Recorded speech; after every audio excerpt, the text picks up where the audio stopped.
बिस्मिल्लाहिर्रहमानिर्रहीम। अस्सलाम वालेकुम स्टूडेंट्स, वेलकम करता हूँ आपके अपने चैनल के बिगिनर्स में। जैसे कि आप लोग जानते हैं, पिछली वीडियो में हमने स्टार्ट किया था nucleic acid structure and organisation. Doctor Mohammad Nabi sir के इंपॉर्टेंट केम्यू न्यूज़ स्लाइड है।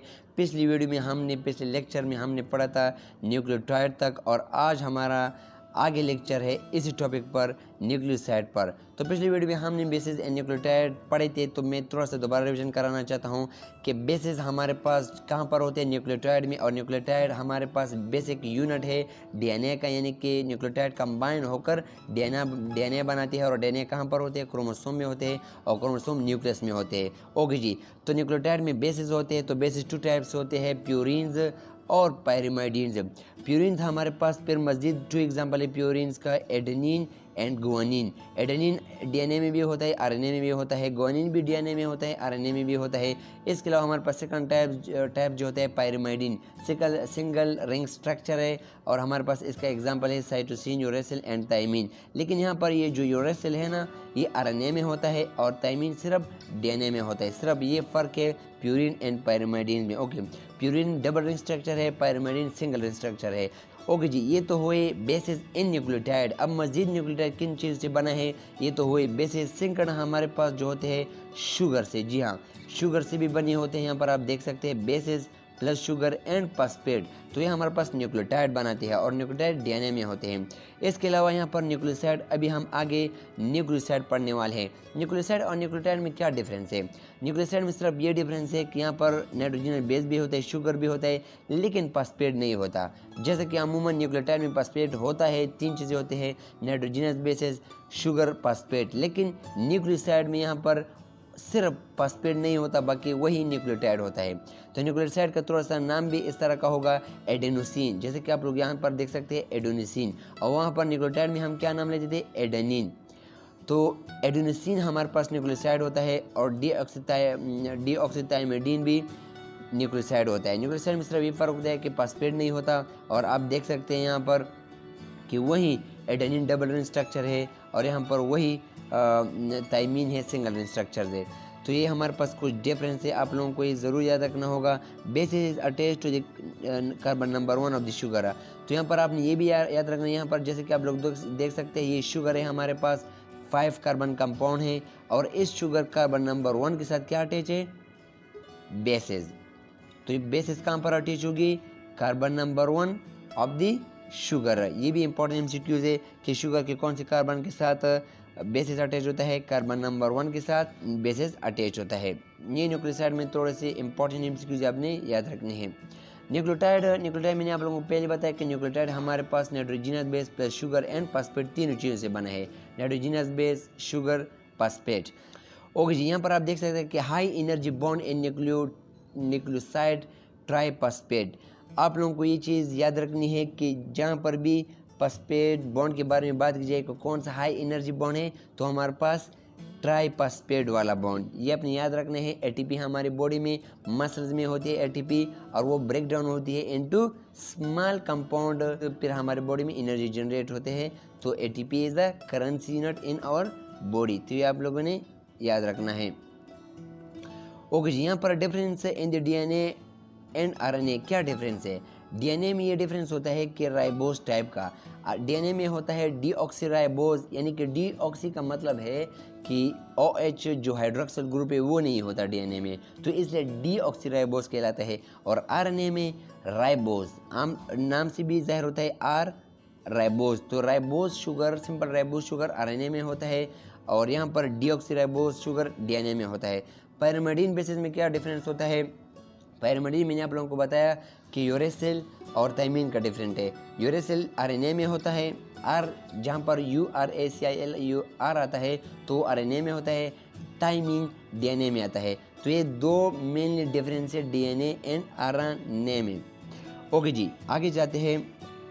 Nomenclature of the important bases nucleoside and nucleotide. यहाँ पर नाम के बारे में बात की जा रही है कि हम कौन से नाम से पुकारेंगे किसी भी बेस को, अगर वो न्यूक्लियोसाइड में होता है या न्यूक्लियोटाइड में होता है। तो यहाँ हमारे पास बेसिस दी गई है, एडेनिन, गुआनिन, साइटोसिन, और यहाँ पर न्यूक्लियोसाइड और न्यूक्लियोटाइड की कैटेगरी में डिवाइड किया गया है। अगर यही बेस एडेनिन न्यूक्लियोसाइड में आता है, यानी कि बेस प्लस शुगर होते हैं, तो हम इसे डीऑक्सी एडेनोसिन कहेंगे।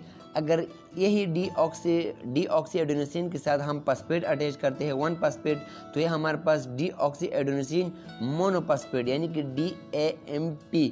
और इसी तरह अगर हम दूसरा फॉस्फेट भी अटैच करते हैं तो डाई हो जाता है, तो ये हमारे पास डीऑक्सी एडेनोसिन डाइफॉस्फेट हो जाता है। अगर हम तीसरा भी फॉस्फेट अटैच करते हैं तो ऐसे हम कैसे पुकारेंगे, डीऑक्सी एडेनोसिन ट्राइफॉस्फेट, जो कि हाई एनर्जी ATP होगा। और इसके अलावा ग्वानिन जो होता है, अगर ग्वानिन बेस के साथ शुगर अटैच करते हैं तो ये हमारे पास डीऑक्सीग्वानोसिन कहेंगे। अगर इसी डीऑक्सीग्वानोसिन के साथ हम 1 फॉस्फेट अटैच करते हैं तो ये हमारे पास डीऑक्सीग्वानोसिन मोनोफॉस्फेट होगा। अगर डाइफॉस्फेट अटैच करते हैं तो डीऑक्सीग्वानोसिन डाइफॉस्फेट होगा। अगर तरफॉस्फेट अटैच करते हैं तो डीऑक्सीग्वानोसिन ट्राइफॉस्फेट होगा। इस तरह अगर हम साइटोसिन को शुगर के साथ अटैच करते हैं इस बेस को, तो हम इसे क्या कहेंगे, डीऑक्सीसाइटिडीन। अगर इसके साथ फॉस्फेट अटैच करते हैं तो ये फिर न्यूक्लियोटाइड बन जाता है, तो हम क्या कहेंगे, डीऑक्सीसाइटोमोनोफॉस्फेट। अगर इसी तरह हम डाइफॉस्फेट अटैच करते हैं तो ये हमारे पास क्या बन जाएगा, डीऑक्सीसाइटोडीन डाइफॉस्फेट। तो अगर हम थर्ड फॉस्फेट अटैच करेंगे तो डीऑक्सीसाइटोडीन ट्राइफॉस्फेट। इस तरह आप यूरेसिल थाइमीन के साथ जब फॉस्फेट अटैच करते जाएंगे तो ये न्यूक्लियोटाइड बनता जाएगा और इसके नाम भी चेंज आता जाएगा। तो ये हमारे पास nomenclature of the important base nucleoside and nucleotide हुआ। डबल स्ट्रैंडेड डीएनए, यहाँ से 2 इंपॉर्टेंट एमसीक्यूज ये भी आ सकते हैं कि ये जो अटैचमेंट है एडेनिन थाइमीन ग्वानिन साइटोसिन के साथ, ये कम्प्लीमेंट्री है। कम्प्लीमेंट्री का मतलब है AT के साथ या TA के साथ अटैच होगा, GC के साथ या CG के साथ अटैच होगा। इस तरह ये एंटी पैरेलल अटैचमेंट है। किस तरह आप लोग देख सकते हैं यहाँ पर, ये जो ग्वानिन है साइटोसिन के साथ अटैच है थ्रू कितने बॉन्ड, 3 हाइड्रोजन बॉन्ड। पहले तो ये जाने कि ये जो बेसिस है किसके जरिए अटैच हुए है, हाइड्रोजन बॉन्ड के जरिए, और कितने, 3 हाइड्रोजन बॉन्ड के जरिए। इस तरह ये जो AT है एडेनिन एंड थाइमीन, ये 2 हाइड्रोजन बॉन्ड के जरिए अटैचमेंट इसकी हुई है। और दोबारा CG आया 3 बॉन्ड और दोबारा TA आया है यानी कि 2 हाइड्रोजन बॉन्ड। तो ये तो पहले आप लोगों को जानना है कि हाइड्रोजन बॉन्ड के जरिए अटैचमेंट है, और एक 2 हाइड्रोजन बॉन्ड के जरिए और दूसरा 3 हाइड्रोजन बॉन्ड के जरिए। और ये भी आप इंपॉर्टेंट एमसीक्यूज याद रखें कि हाइड्रोक्सल, ये जो हाइड्रोक्सल है ये किस कार्बन पर इसकी अटैचमेंट हुई है, कार्बन नंबर 3 की। और ये जो फॉस्फेट है इसकी किस कार्बन के जरिए अटैचमेंट हुई है, फॉस्फेट की बेसिस के साथ, आप लोग देख सकते हैं कार्बन नंबर 5 पर। तो हाइड्रोक्सल की कार्बन नंबर 3 पर और फॉस्फेट की कार्बन नंबर 5 पर। यहाँ पर भी बात की जा रही है कि हाइड्रोक्सल कार्बन नंबर 3 पर, और यहाँ पर भी बताया जा रहा है कि फॉस्फेट कार्बन नंबर 5 के साथ अटैच हुआ है। तो ये कुछ इंपॉर्टेंट एमसीक्यूज है, आप लोगों ने ये याद रखने हैं, बहुत ज़रूरी आ सकते हैं। ओके, यहाँ पर हम एक रूल पढ़ने वाले हैं जिसका नाम है चारहब रूल्स। एडवन चारहब एक अमेरिकन बायोकेमिस्ट थे। इन्होंने कहा कि किसी भी डबल स्ट्रैंड DNA में इक्वली बेसिस एक दूसरे के साथ अटैच होगी। फॉर एग्जांपल, अगर एक स्ट्रैंड में एडेनिन का 30% होता है तो दूसरी तरफ थाइमीन भी 30% के साथ एडेनिन के साथ अटैच होगा। इस तरह अगर ग्वानिन का 50% है तो दूसरी तरफ से साइटोसिन भी 50% ग्वानिन के साथ अटैच होगा। पर इससे एमसीक्यूज किस तरह आ सकता है, फॉर एग्जांपल यहाँ पर हमारे पास एक क्वेश्चन है कि अगर DNA में 10% ग्वानिन है तो थाइमीन कितना होगा। तो अगर हमारे पास 10% ग्वानिन है तो साइटोसिन भी इक्वल अमाउंट में होगा, तो 10% तो साइटोसिन का भी हुआ, तो 20% तो हमारे पास ग्वानिन प्लस साइटोसिन का हुआ। इसके बाद हमारे पास 80% रह गया, तो हमारे पास एडेनिन एंड थाइमीन भी तो DNA में होता है। तो एडेनिन एंड थाइमीन 80% हम डिवाइड करेंगे एडेनिन थाइमीन पर, तो 40% का ये भी हुआ। तो टोटल कितने परसेंट हुआ हमारे पास थाइमीन, 40%। बहुत ही ईजी है। दूसरा हमारे पास एग्जांपल है, सपोज कीजिए अगर डबल स्ट्रैंड DNA है हमारे पास 35% एडेनिन के साथ, तो साइटोसिन का कितना होगा। तो 35% अगर एडेनिन का हुआ तो इसके साथ तो थाइमीन भी अटैच होगा, तो थाइमीन भी 35 का होगा। तो एडेनिन प्लस थाइमीन कितना हुआ, 70%। तो 70% जब हम 100 से माइनस करेंगे तो 30% रह गया। तो 30% तो हम किस पर डिवाइड करेंगे, ग्वानिन प्लस साइटोसिन पर। तो 50% ग्वानिन आया, 50% साइटोसिन आया। तो हमारे पास आंसर क्या आया, 50% of cytosine. DNA double helix structure, ये भी इंपॉर्टेंट है कि हमारे पास जो DNA का स्ट्रक्चर किस तरह के डबल हेलिक्स। डबल हेलिक्स का मतलब है कि इस तरह का कॉइल इन शेप है, कर्व इन शेप है। इस तरह का हमारे पास 2 टाइप ऑफ ग्रो है, यानी कि जो स्पेस है major groove, minor groove. Provide band extend for the regulatory protein. Protein को क्या प्रोवाइड करती है? बाइंडिंग अटैचमेंट के लिए एक साइड प्रोवाइड करता है। डीएनए डीनेचरिंग का मतलब है कि थ्रू हीट हम डीएनए को डीनेचर करते हैं। फॉर एग्जांपल अगर हम डीएनए को हीट दे दें तो ये डबल स्ट्रैंड डीएनए हीट के ज़रिए सिंगल स्ट्रैंड डीएनए में कन्वर्ट होगा। और ये सिंगल स्ट्रैंड डीएनए को जब हम लेते हैं पीसीआर मशीन में, PCR machine polymerase chain reaction एक प्रोसेस है जिसमें हम एक मशीन में डीएनए को डालते हैं और फिर वही एक डीएनए को मज़ीद कई कॉपी बनाती है पीसीआर मशीन में। जैसे कि फोटोस्टेट में हम एक पेपर को डालते हैं तो कई फोटोकॉपीज़ आते हैं उस मशीन के ज़रिए। एक ज़रिए अगर हम हाइब्रिडाइजेशन प्रोसेस करते हैं, हाइब्रिडाइजेशन भी एक प्रोसेस है जिसमें हम डीएनए को डीनेचर करते हैं, हीट देते हैं, फिर उसको 2 स्ट्रैंड डीएनए में कन्वर्ट करते हैं। अगर हम उससे चाहे तो फिर दोबारा कंबाइन करते हैं। हम जो भी हमारा डिज़ायर डीएनए तो हमारे पास हासिल होगा।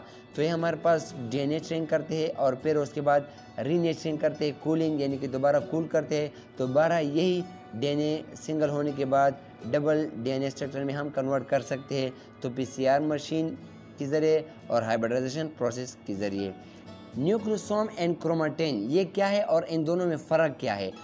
पहले हम क्रोमेटिन को पढ़ते हैं, उसके बाद न्यूक्लियोसोम इजी हो जाएगा। फ़र्क कीजिए, हमने न्यूक्लियस से क्रोमोसोम लिया और क्रोमोसोम के एक क्रोमेटिड जो आम पार्ट है उसको लिया, कट किया, माइक्रोस्कोप में देखा। जब माइक्रोस्कोप में देखा तो इस तरह का दागानुमार स्ट्रक्चर सामने आया, तो इसको हम क्रोमेटिन कहते हैं।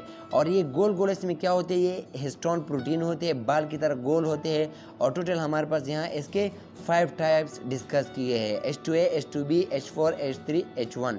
ये हमारे पास हिस्टोन गोल किस्म के प्रोटीन है और इसके इर्द गिर्द डीएनए होता है और यही हमारे पास क्रोमेटिन होता है। फिर न्यूक्लियोसोम क्या होता है? फर्ज कीजिए हमने 8 बॉल लिए इस हिस्टोन प्रोटीन को, 8 बॉल को हमने कंबाइन किए और इसके इर्द गिर्द हमने डीएनए को इर्द गिर्द किया, तो इसको हम क्या कहते हैं? न्यूक्लियोसोम। न्यूक्लियोसोम कितने बाल का बॉल हुआ? टोटल 8 बॉल को हमने लिया और उसके इर्द गिर्द हमने डीएनए को रैप किया, तो ये हमारे पास न्यूक्लियोसोम हुआ। बहुत ही ईजी है।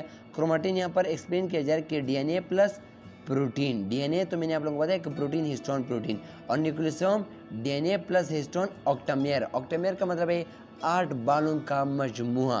तो ये बहुत इंपॉर्टेंट है, इंशाल्लाह इसमें आप लोगों को कोई कन्फ्यूजन नहीं होना चाहिए। और यहाँ पर हमारे पास क्रोमेटिन के कुछ टाइप्स है। पहला टाइप हेटेरोक्रोमेटिन। हेटेरोक्रोमेटिन का मतलब है कि हमारे पास माइक्रोस्कोप में डेंस डार्क स्टेनिंग पार्ट होगा, जैसे कि आप डायग्राम में देख सकते हैं। हेटेरोक्रोमेटिन में क्या होता है? ये हमारे पास इसके जो जीन्स होते हैं वो इनएक्टिव होते हैं और इसके अलावा ये हमारे पास ओनली इन यूकैरियोट्स होते हैं। और दूसरा जो यूक्रोमेटिन है ये लाइट इन स्टेनिंग है। अगर हम इसे कलर करना चाहें तो फिर ये लाइट पार्ट होगा ऑफ द क्रोमेटिन, आप लोग डायग्राम में देख सकते हैं। इसके अलावा क्या डिफरेंस है? हेटेरोक्रोमेटिन में जीन जो होते हैं इनएक्टिव होते हैं और इसके अलावा बेयर बॉडीज़ भी होती है। बेयर बॉडीज़ का मतलब है कि इनएक्टिव एक्स क्रोमोसोम भी होता है, जैसे कि फीमेल में एक्स क्रोमोसोम होता है। तो ये थोड़ी सी आपने इसका डिफरेंस थोड़ा सा याद रखना होगा। यूक्रोमेटिन में एक्टिव जीन्स होते हैं और यूक्रोमेटिन में आप लोगों ने याद रखना है कि प्रोक्रियोटिक एंड यूक्रियोटिक बहुत में होता है और हेटेरोक्रोमेटिन सिर्फ यूक्रियोटिक्स में होता है। ओके, डीएनए पैकिंग इन यूक्रियोटिक्स हमारे पास लास्ट स्लाइड है कि किस तरह यूक्रियोटिक्स के सेल में डीएनए की पैकिंग होती है। फॉर एग्जांपल फ़र्ज़ कीजिए हमने पहले डीएनए लिया, फिर उसको मज़ीद दूसरे डीएनए के साथ रैप करके फोल्ड किया तो 10 नैनोमीटर क्रोमेटिन इस तरह का दिखाई देता है। उसके बाद मज़ीद फोल्ड किया 30 नैनोमीटर इस तरह का दिखाई दिया जाता है। उसके बाद मज़ीद फोल्ड किया तो फिर इस तरह का शेप बन जाता है और फिर जब मज़ीद फोल्ड किया तो हाई ऑर्डर पैकिंग हुई, लास्ट मतलब हेटेरोक्रोमेटिन बन गया, यानी कि लेस जो इसके जो पार्ट है उसमें लेस जीन एक्टिव होते हैं, यानी कि लेस एक्टिव पार्ट बन जाता है। तो ये हमारे पास इस तरह का दिखाई देता है। हमारे पास डीएनए डबल हेलिक्स स्ट्रक्चर इस तरह का होता है और ये हमारे पास मोर एक्टिव होता है यूक्रोमेटिन में।